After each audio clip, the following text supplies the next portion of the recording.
বাংলা প্রিয় ভাই বোনেরা, আশা রাখি আপনারা ভালো আছেন। আলহামদুলিল্লাহ আমিও মোটামুটি ভালো আছি। গতকাল দুপুরের ঝড় তুফানে আমার ছাদের সব কিছু এলোমেলো হয়ে গেছে। এখন দেখা গেছে যে এই যে পেয়ারা গাছটা ছিল এটাও হেলে পড়েছে।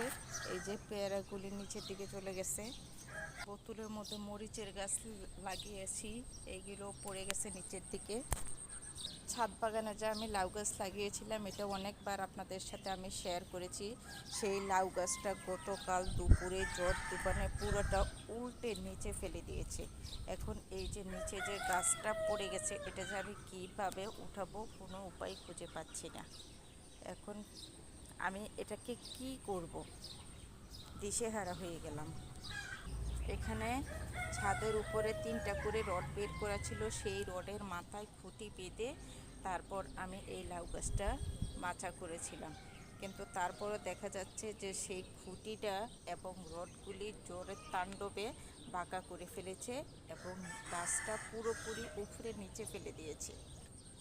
এই ক্যাডেটগুলিতে ঝিঙ্গা গাছ ছিল, ঝিঙ্গা গাছগুলিও একবারে ছিঁড়ে নিচে পড়ে গেল।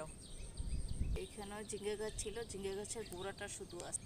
এই যে এখানে আমি রড সিমেন্ট দিয়ে আমি একটা ছোট্ট করে পিলার করে নিয়েছিলাম, সেই পিলারটা একদম জোরের বাতাসে ভেঙে তছনছ করে নিচে পড়ে গেছে।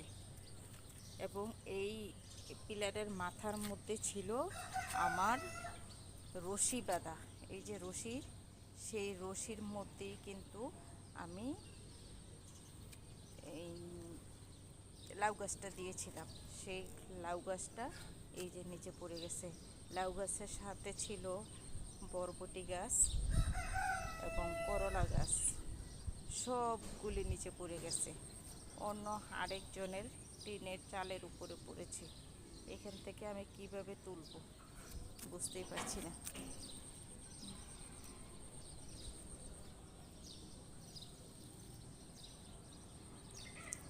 গতকাল দুপুরে জোরের তাণ্ডবে আমার ছাদটা পুরো এলোমেলো হয়ে গেল।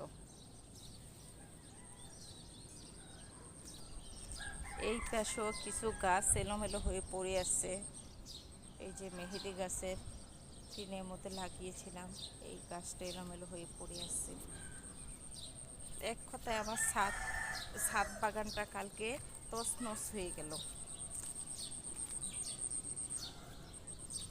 এই যে এখানে আছে বোতলের মধ্যে অ্যালোভেরা লাগানো, সেটাও উপর হয়ে পড়ে আছে। ছোট একটা মুরগির খোয়ার আছে, সেই খোয়ারের ভিতরে পানি ঢুকে একদম একাকার অবস্থা। এই হলো আমার শসা গাছ। শসা গাছগুলো উপর থেকে সব ফেলে পড়ে গেছে বাতাসে। এই যে ডগাগুলি, এই যে কালকের বাতাসে পাতা ছিঁড়ে শুকিয়ে গেছে।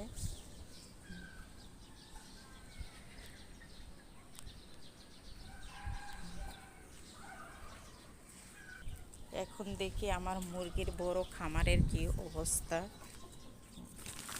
মুরগির খামারে মুরগিগুলি কি অবস্থায় আছে। মুরগিগুলি আছে মোটামুটি সবগুলি সুস্থ আছে, কিন্তু তারপরও আবার একটু ফাঁকা দিয়ে ভিতরে পানি ঢুকে গেছে। কিন্তু মুরগিগুলি যতটা সুস্থ আছে তার চেয়ে বেশি দেখা গেছে যে পানির কারণে অস্থিরতা কাজ করছে এদের মধ্যে। এই যে এই পাশ দিয়ে পানি এসে আবার স্বেচ্ছেত অবস্থা হয়ে গেছে। মুরগগুলি আসলে পানির মধ্যে যদি থাকে বা কাদা পানির যদি মাখামাখি থাকে, স্বেচ্ছেত অবস্থায় থাকে, তাহলে মুরগগুলি সত্যি অসুস্থ হয়ে পড়ে। আর এই মুরগগুলির পিছনে সারাটা দিন আমি শ্রম দিই এবং কষ্ট করি, নিজের সন্তানের মতো আদর স্নেহ দিই। কিন্তু আল্লাহর কি হুকুম, এই মা মুরগিটা সেই ছোট ছোট বাচ্চাগুলিকে আশ্রয় দিয়ে, মায়ের স্নেহ মায়া মমতা দিয়ে সবগুলি বাচ্চাকে আগলে রাখে। আমি তো সেদিন ভেবেছিলাম যে আমার মনে হয় মুরগির বাচ্চাগুলি অর্ধেক মারা যাবে, একটা বাচ্চাও টিকবে না। কিন্তু এই মা মুরগিটা পাখনার নিচে নিয়ে দিয়ে প্রত্যেকটা বাচ্চার শরীর শুকিয়ে দিয়েছে এবং সুস্থ করে ফেলেছে। আলহামদুলিল্লাহ, আমার ঝড় তুফানে বৃষ্টিতে একটা মুরগির বাচ্চাও মারা যায়নি, আলহামদুলিল্লাহ। এখনই দেখা যাচ্ছে মুরগির খাবারগুলি আছে, এখন না দিলে আর 1 ঘন্টা পরে খাবার দিতে হবে। সকালবেলা এসে একটা ডিম পেয়ে গেলাম, ডিমটা নিয়ে নিচ্ছি। সকালবেলা যেহেতু ছাদ বাগানে চলে আসলাম, কয়েকটা বেলি ফুল তুলে নেই, ঘরে রেখে দিব।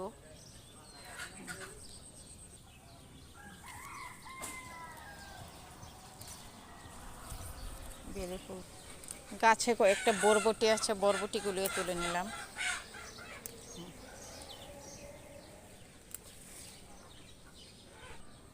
কটা বরবটি পেয়েছি।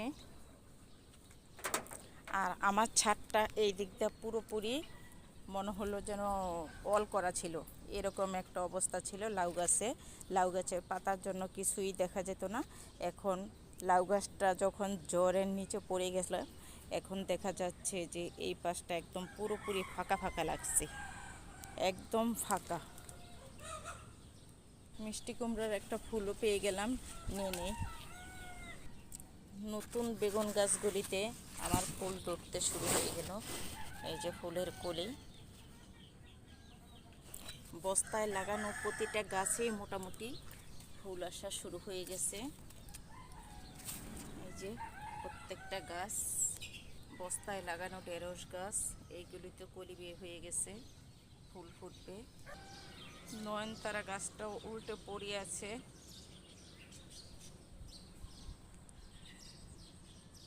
এবার মেহেদি গাছটাকে আমি তুলে দেখি কি করা যায়। মেহেদি গাছটাকে তুলে দিলাম। এইদিকে পড়ে আছে তুলসী গাছ, তুলসী গাছটা একদম এলোমেলো হয়ে আছে, লন্ডভন্ড হয়ে গেছে এই গাছটা।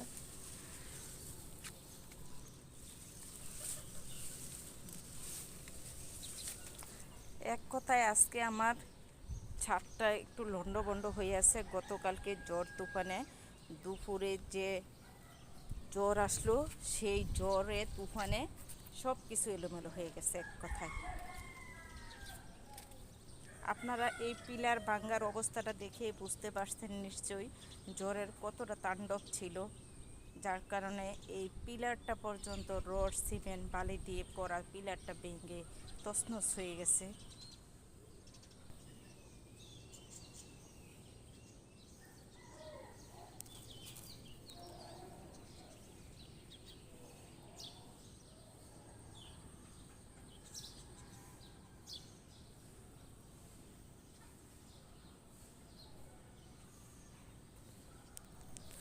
আমার এই ছাদ বাগানের তছনছ অবস্থা দেখে যদি আপনাদের মনে একটু সহানুভূতি হয়, তাহলে আমাকে একটা সাবস্ক্রাইব করে দিবেন। সবাইকে অনেক ধন্যবাদ জানিয়ে শেষ করছি আজকের মতো। আল্লাহ হাফেজ।